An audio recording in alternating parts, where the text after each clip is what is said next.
এরকম সংসদ সদস্য বাংলাদেশের জন্য কলঙ্ক।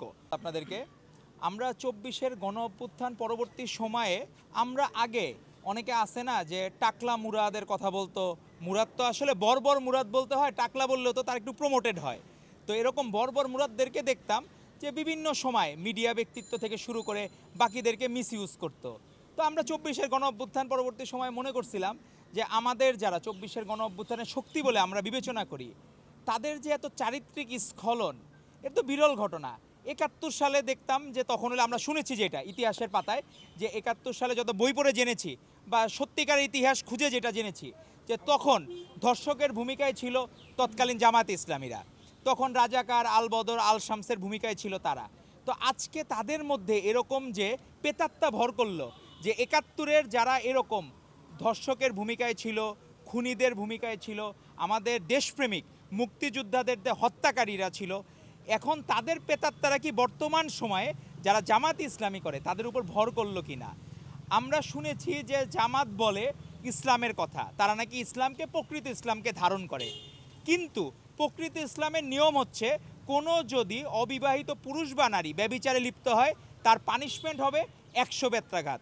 আর যদি কোনো বিবাহিত পুরুষ বা নারী সে যদি ব্যভিচারে লিপ্ত হয় তাকে পাথর মেরে হত্যার বিধান আছে ইসলামে। এখন জামায়াতের আমি ডাক্তার শফিক সাহেবের কাছে আমাদের প্রশ্ন থাকবে, আপনারা তো ইসলামের অনুশাসন চান, এখন আমরা দেখতে চাই যে আপনি পাথর মেরে হত্যা করার বিষয়ে আপনি অবস্থান নেন কিনা।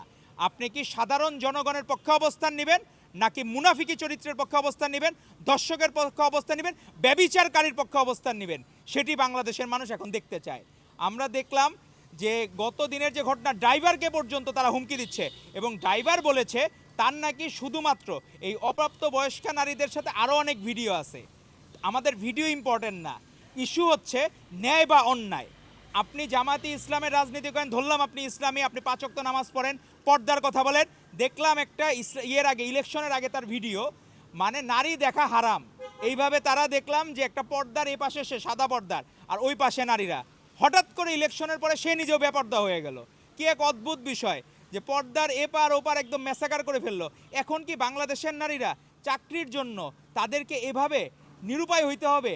এই জামায়াতে ইসলামী যদি চিন্তা করেন, এরকম মানুষজন যারা নারীদেরকে চাকরি দেওয়ার বিনিময়ে দেহকে ভোগ করতে চায়, এরকম সংসদ সদস্য বাংলাদেশের জন্য কলঙ্ক, এবং বাংলাদেশে এই ধরনের রাজনীতিবিদ বাংলাদেশের জন্য কলঙ্ক।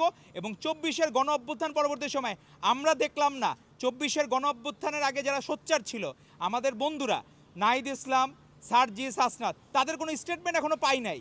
রাজনৈতিক দল ৩টা দেশে নিষিদ্ধ হয়েছিল, ভারতে, পাকিস্তানে, বাংলাদেশে। তো একটা রাজনৈতিক দল যদি এতবার নিষিদ্ধ হয় তার তো অনেক সমস্যা আছে। এখন সমস্যাগুলা বাংলাদেশের মানুষ জানতে পারতেছে।